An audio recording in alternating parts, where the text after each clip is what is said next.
Hey there, Internet. I'm Annie.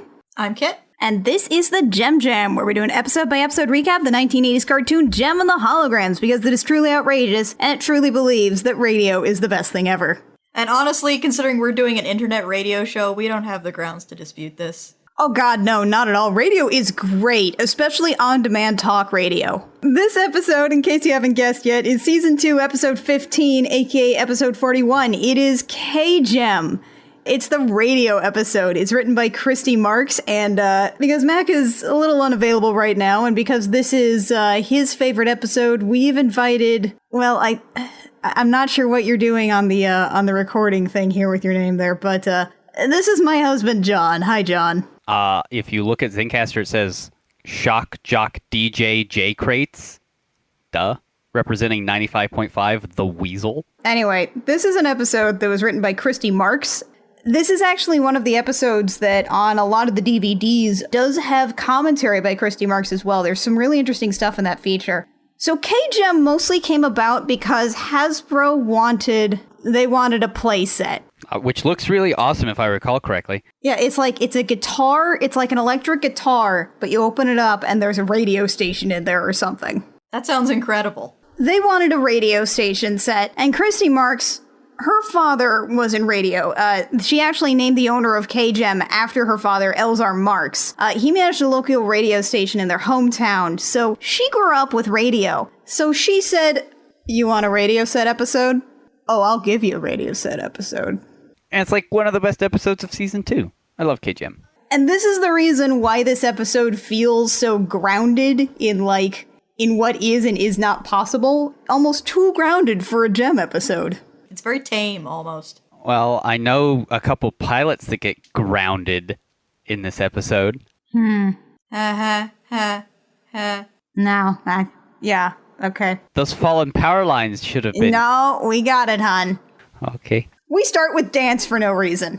Yeah, Dance is not in the rest of the episode. She's just inflicted on us for the first minute or so. I can just hear Mackenzie screaming somewhere.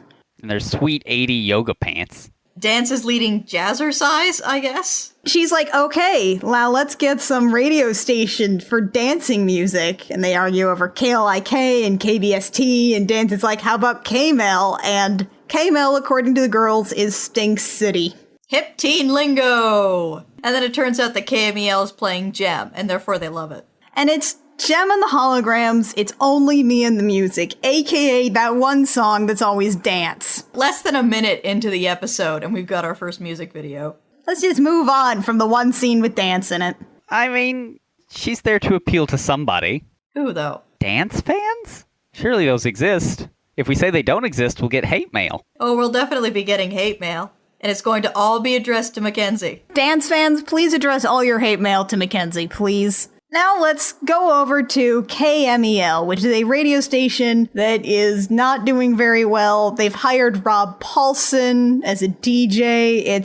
His name is Mondo this time. Mondo has two voices, broadcast voice and regular talking voice. Regular talking voice sounds like he's trying to be an extra in Grease. Rob Paulsen plays like 3 characters in this episode, and I love it. We also meet Elzar Marcus, again, named after Christy Marks' dad, who is the owner of KMEL. His senior DJ and his engineer have to leave. They've been offered 3 times their pay to work at KBST, and KMEL's about to go out of business. That spells K-Best. Yeah, no one ever says that. Though you think they would. It's kind of on the nose, isn't it? So those 2 employees, they leave, they walk off into the building, and then emerging from the shadows... He's worm-tonguing. He just worm-tongues into this building. Is Wormtongue. I only refer to him in my notes. I think his name is Kite, but let's be honest, he's Wormtongue. He's hunched over, rubbing his hands. He basically comes in and says, "How sleazy to sleazy you today." And like all good financial transactions in this universe, he is here to offer a briefcase full of money in exchange for KMEL. His employer wants to buy the station, but he, quote-unquote, wishes to remain anonymous, which is always a good sign. And it's not Eric Raymond this time. Surprise, surprise. Elzar is like, this is a really bad deal, and Wormtongue's like, nobody else would buy a worthless station like this. Can you hear me rubbing my hands? Because I'm rubbing them pretty hard now. Sorry, I was envisioning like the wizard from CDI Zelda right there. Only Link can defeat Ganon and buy KJEM. So He almost signs the papers, but in come a bunch of college kids. Who are here because they're part of a class? They just happen to be here today? But they're so in love with this station they can't bear to see it sold. So they say, give us until sign off tonight. We'll find someone to pay the bills. Wormtongue is like, sign it now, you'll never find a better deal. Elzar's like, the sleaze is right. That sleaze is standing right over there. No, Mr. Kite has no illusions as to what he is, okay? Like, he knows he's a sleazy supplicant, and he, like, owns it, okay? Like, he knows that's his role in life. He's comfortable with himself. I can respect that. You gotta do what you feel is real. Exactly. We get one of those only Sith deal in absolute moments. Because Mr. Kite is like, you have to sign it now, I'll never give you another offer. And the head of the radio station says, well, I hate ultimatums. You college kids have until tonight to figure out what we're gonna do. So he's like, I hate ultimatums. Here, you guys have an ultimatum. Meanwhile, let's head over to the headquarters of KBST, which is like a giant skyscraper with KBST on top. The Misfits are here to show off how good they'd be in a partnership with KBST, and Eric has his business sunglasses on. The Misfits record like a station ident in perfect unison, which is terrifying. They're also doing choreography, which is kind of pointless on the radio. Anyway, they're doing this for Mr. Lassiter, who is this episode's actual antagonist. He owns KBST. He's fresh from taking over Disney. Christy Marks talks about this on the commentary, how when she had originally pitched Jeddah as a new Misfit, she had intended to have Jeddah be black. But they were like, you can't have a black person be a bad guy. Or even morally ambiguous. Yeah, so she settled for her being British, and then Christy finally got to have, like, an antagonist African-American person. And it's Mr. Lassiter, and he is way more competent and capable than any other business bad guy in this entire show has been or will be.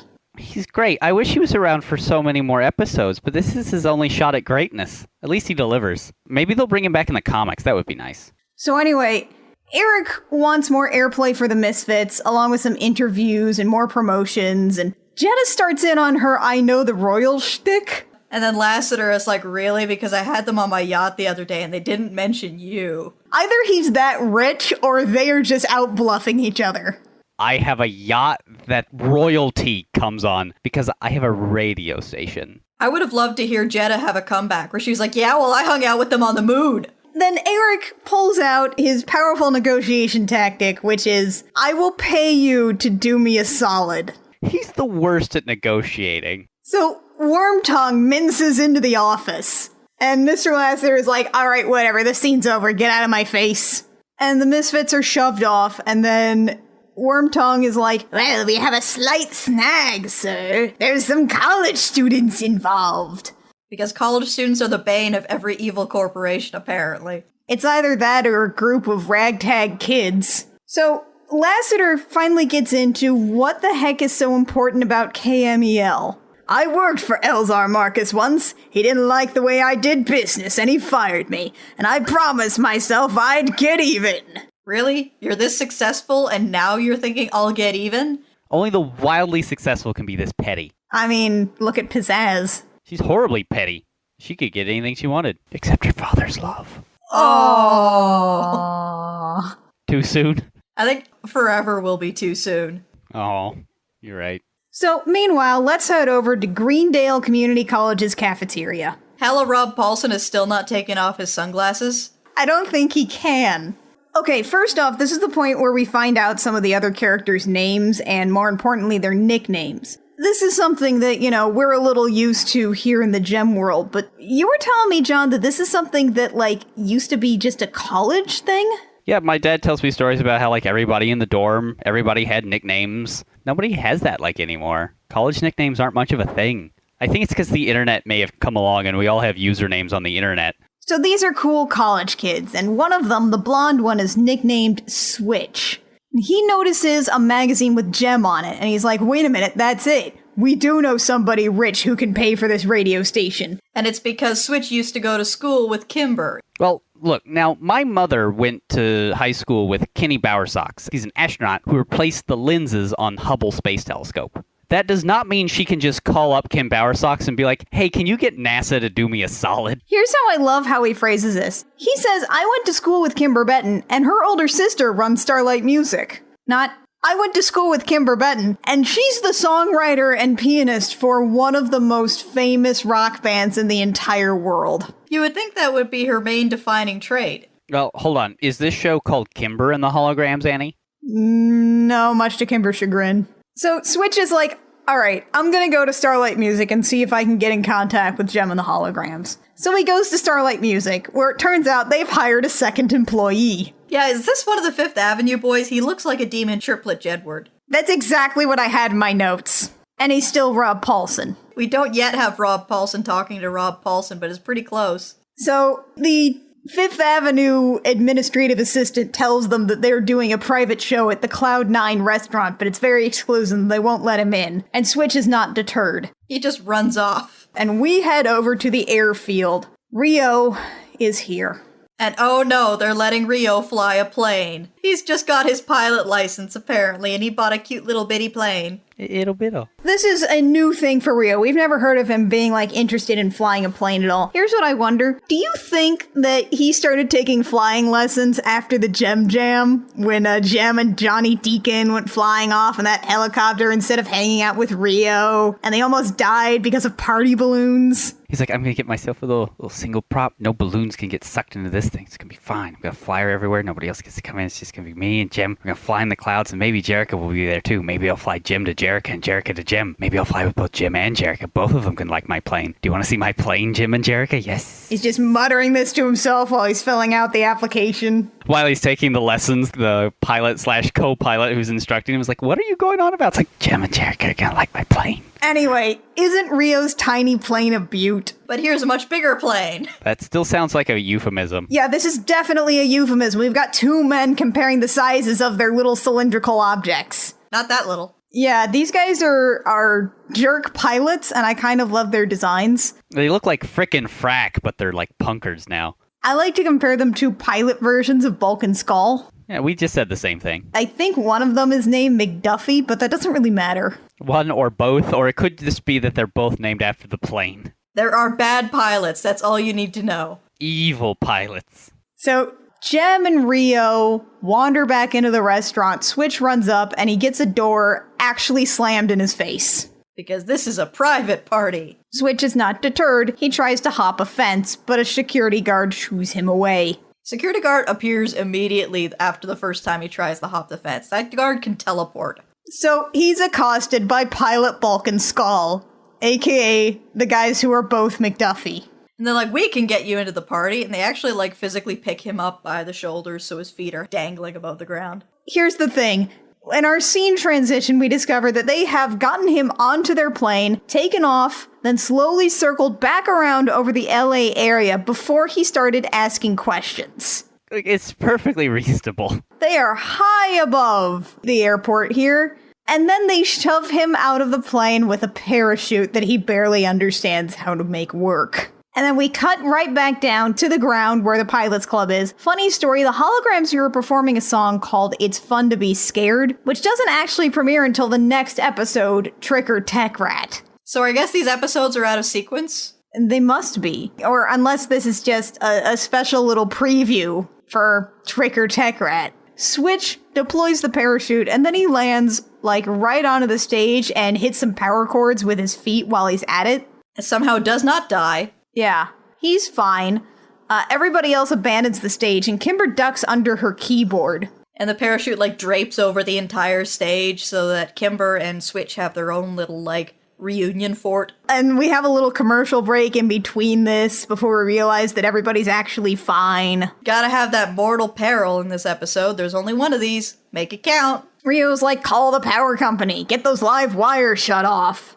I'm surprised that's not our Superstar segment. That was a big thing there for a while, where it's all of the little safety things were if you see downed power lines, how often were we supposed to come along downed power lines when we were kids? So it turns out everybody's fine. Nobody's dead or electrocuted or both. It's Switch and Kimber, and they're just catching up, and they once, quote, skipped out of study hall together to do something. Let that imply what it may. To both make out with girls? One can only hope. So Rio immediately jumps in after Switch has introduced himself and is like, I'm going to beat you up! Because Rio is Rio. He is forever Rio. I don't want to be forever Rio. And then Kimber's like, no, wait, I went to school with this guy. He's actually kind of cool. Nickname's Switch. How bad could he be? He also identifies McDuffie as the guys who pushed him out of the plane. Switch explains the thing that's going on with KMEL, but JEM, for no reason, says, oh, we're stretched a little thin right now, I'm sorry. You're the most famous rock band in the world. Stretched thin. They got orphans to take care of. Look, there's a lot of things that cost exactly $250,000. Then back at KMEL, no one can get anything done, so Elzar signs off. And this is actually a nice monologue here. It's like a Garrison Keller moment. Yeah, it is. He says, radio is a medium of imagination. It creates pictures in the mind. It brings us news and new ideas. It entertains us with comedy, drama, and music. Rock, country, and western, classical, jazz, and everything in between. But most of all, radio is the vital part of our most precious right, freedom of speech. So support your community and public stations. Let radio do more than just entertain you. Let it educate you. And we have this whole little thing where Jerrica tunes into the sign-off as she heads home. She carries a boombox with her down to the car so she can listen to it. Okay. She carries it into an elevator. Those things are basically a Faraday cage. Yeah, she's listening to it as she's walking. She's like, oh yeah, this is really deep and meaningful. She gets in the elevator, the doors close. It just goes to static while, like, Girl from Ipanema starts playing over the intercom. She gets to the bottom, the doors ding open, and it starts back up again with more meaningful pleasantries. And Jerrica apparently takes a while to make a decision about this because she turns into JEM while she's driving home, right in the middle of a busy street during rush hour. And then she pulls a Yui right in the road and then turns around and heads over to KMEL. Is there any reason why she couldn't go to KMEL as Jerrica? That's what makes me mad about this. Because JEM arrives right into the station and is like, Jerrica sent me. She looked over the books and she sent me with an offer to give to you. Why isn't this just Jerrica? Is it called Jerrica and the Holograms? She offers a partnership with Starlight Music. Starlight will cover the bills, giving the students a chance to save the station. Elzar agrees, and Wormtongue, who has been simpering over in the corner wringing his hands with his little business deal, is mad, and they just slam the door on him. And Elzar's like, oh, this is a new start for KMEL. You should apply for new call letters. Something to represent the new image. They say we should call it KJEM. Jem's like, oh no, you shouldn't. And they're like, but that's what the playset is called. And now it's time for a bit of a montage. Free orphan slave labor again? Surprisingly, no. College kid slave labor. Elzar is like, Rio's volunteered, quote, to replace my engineer until we can afford to hire one. He doesn't even acknowledge that Rio is an engineer. I mean, for all we know, he's not. Everybody's got new jobs. Everybody's going to be DJs, program directors. Somebody's going to collect community news. They're going to get sponsors and advertisers. And they're going to get those local bands that you wouldn't hear of on a big radio station like KBST. Like JEM and the Holograms. So we've got our little training montage where everybody puts stuff together. Rio flies a plane with a banner on it. Thanks, Rio. Hold on. On that thing, that sign that he flies, it just says KJEM on it, doesn't it? Yeah. It doesn't give the actual frequency. Nope. Well, that's useless. Yes. Meanwhile, at KBST, Mr. Lassiter hates this montage. Wormtongue is like, oh, don't worry, sir. I have a plan to use Eric Raymond and the Misfits. And Lassiter's like, great. I don't want to know the details. You just go and you do it. Because he's actually a smart villain. He's not like, Zipper, go put a bomb in their orphanarium. Except he also takes a moment to say, but if you fail this time, never show your face here again. Which is just begging for a you failed me for the last time Starscream. Mr. Kite's just waiting for Lassiter to leave the room so he can sit on the chair and crown himself king. So, meanwhile, Wormtongue is making a deal with Eric because Eric is bad at business stuff. It's fascinating to see what happens when Eric, who fancies himself the kind of master business manipulator that Lassiter is, actually comes up against somebody who's really good at this. He's just like, sure, fine, do whatever you want. As they are shaking hands, apropos of nothing, Pizzazz just marches in and shrieks at Eric with the biggest, loudest Eric shriek we have ever heard of the show. Like, Eric! I don't think he's actually done anything this episode. Why is she mad? It's interesting to start a character at Enraged and just keep her there. She's just mad because Jem's gonna have a concert on the radio. My dear, genteel Pizzazz, says Eric, the most sarcastic human on Earth. Wormtongue explains that he has agreed for the Misfits to play a live radio concert directly opposite the opening broadcast of KJEM. It's okay, he'll send a limo to pick them up, because they're going to be going to play in a very unique studio, something that's never been done before. Hashtag don't worry about it. Hashtag totes legit. So, we skip to the day of KJEM opening up. They're going to start their broadcast with 12 hours of live local bands and a whole lot of sponsors, but more importantly, Jem and the holograms. Because that's what everybody came here for. Let's not kid ourselves. The station's called KJEM. When suddenly, here comes our song, The Misfits, Listen Up. Yeah, the Misfits are in like a studio that locks from the outside and said, okay, they've got a light on. When the light turns green, that's when you start playing. And they're like, okay, sure, this sounds fun and not at all terrifying. Now, here's what I like, okay? We assume that when the light turns green, they just go live, right? We're just cutting to live. So that means each one of their songs is predicated by Stormer being like, it's green again! Yeah, so we have our music video. Both bands get a radio-themed song in this episode, and I really love how they both start out with, like, news sounds like beep, beep, beep, beep, beep, beep, beep, beep, beep, beep. It delights me. Newsies coming through. They also, at some point in the music video, turn into evil radio equipment and destroy the protagonist with sound waves, and I think that's how one of the Brave Little Toaster musical numbers happened. They do menace Rio with floating radio equipment, and that's pretty great. That begs the question, of course, at the end of the music video, it cuts from Rio being menaced by floating radio equipment to Jericho opening the door saying, what's going on? And then we cut back to Rio and all the other guys in the studio in the exact same poses they were, frowning at the equipment that is now not attacking them. Everything that you saw in this music video actually happened. It's a pirate broadcast, that's what it is. And that's our commercial break. Yeah, that's right, kids. Pirates, not the fun kind. Sorry. Yar. It be broadcasting at 1,000,000 watts. Arr. What's kind of cool for the rest of the episode while this sort of pirate broadcast is happening is that we just hear different Misfit songs in the background as diegetic music of Misfit songs just being broadcasted over everything. I like it a lot.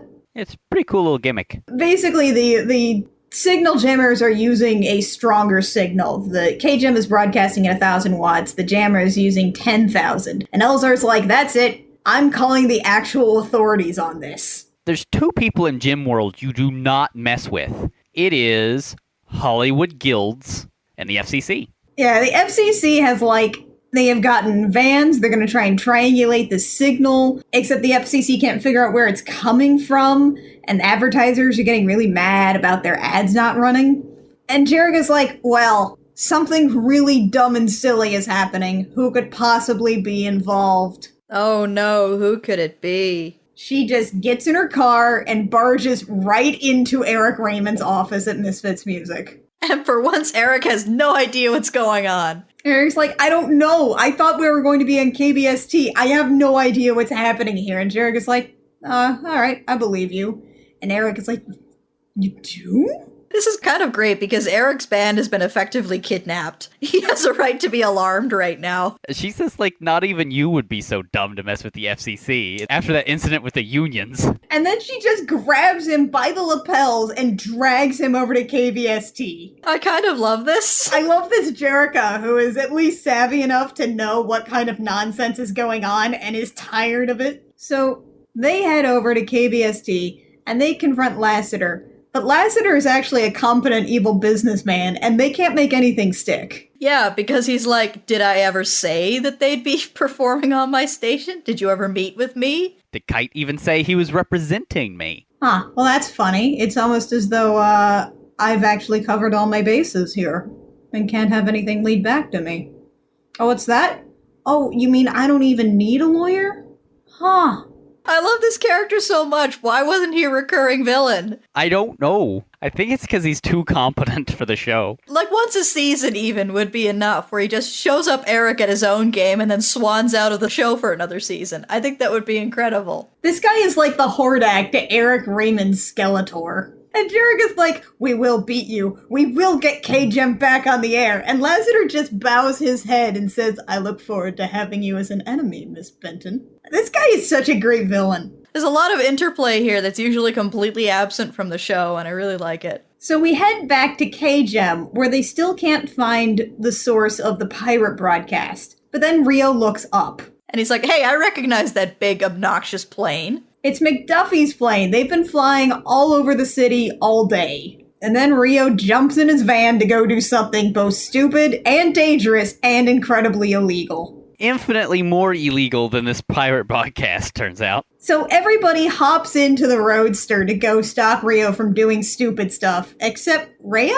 Rhea doesn't get in the car. Rhea's gone. Meanwhile, in Catch the Pigeon, Rio does incredibly illegal stuff. He buzzes the bigger plane and, like, almost crashes into them several times and forces them to land. And this is super not allowed. Eventually, Rio gets them to land, and Jerrica starts, like, hopping up and down and clapping her hands because Rio did it. Rio's gonna go to jail. Rio's going to jail, Jerrica. Enjoy this while you can. And actually, the cops are here, but they don't arrest Rio. For reasons. For once, the Misfits have actually been arrested. And it's the one time they're not actually responsible directly for what's going on. Because they were never actually told what was going on about the pirate broadcast. Also, Rhea's here. She got a cab, I guess. She had her dad drop her off. We're back, we're at KJEM, everything's fine, the FCC has metered out their swift and terrible justice. It's time for KJEM. No, not the radio, it's time for the song KJEM. Which is, it's a jingle. It's the best. It's the best. It's also got the doo-doo-doo-doo-doo-doo-doo new sound. I love everything about the KJEM music video. Here's a whole frickin' line from this music video. Serving the community, bringing people together, giving a sense of unity, and don't forget the sports and weather. It's the best. I love KJEM. It's my favorite song of the whole show. Like, unironically, I love it. Anyway, KJEM, we're here to stay. So, John, this is still your favorite episode, huh? What really grabs you about this? Well, I like it. I like it how it's like a story of a small town radio station. I also like how it's probably one of the most realistic episodes we really get in the whole show. I would love to have some more plots of JEM that are sort of like this, where it's over the top but not ridiculously so. Talk radio is pretty great, isn't it, guys? You should all listen to more talk radio, especially ours. We'll be back with Mac next time. It'll be Trick or Tech Rat. It's going to be the only holiday episode that we even have on this entire show. It's pretty great. So, John, thanks for joining us, hon. Aside from in my own house, where can people find you if they want to look up what you're doing? I have a podcast where I talk about bad anime opinions. I do it with my brother just about every Monday. It is called Aniki, Aniki. There's a multi-level Japanese pun in there if you care about it. You can find it on iTunes. Or you can follow us on Twitter at Aniki Podcast. Or you can follow me personally on Twitter if you really want really bad opinions about Pokemon and video games and me complaining about Overwatch. That's at Koitenbatsu. That's KOITENBATSU. The JEM Jam comes out every Sunday on iTunes, SoundCloud, Stitcher, and YouTube. We are also on Twitter and Tumblr. You can find us at just about anywhere by Googling the JEM Jam, except on Twitter, we are at JEM Jam Cast. If you like what we do and you want to support us, you can give us a like, a rating, a review on any place where you find our podcast. It is very helpful to us. If you got a couple bucks kicking around, we are at patreon.com/thejemjam. You can donate to our Patreon for a couple bucks a month. You can get some pretty cool stuff. I'm pretty pleased about it. So until next time, dear listeners, I'm Annie. I'm Kit. I'm Mr. Annie. And this has been the JEM Jam, where we remind you that outrageousness is a state of mind, not a measure of time.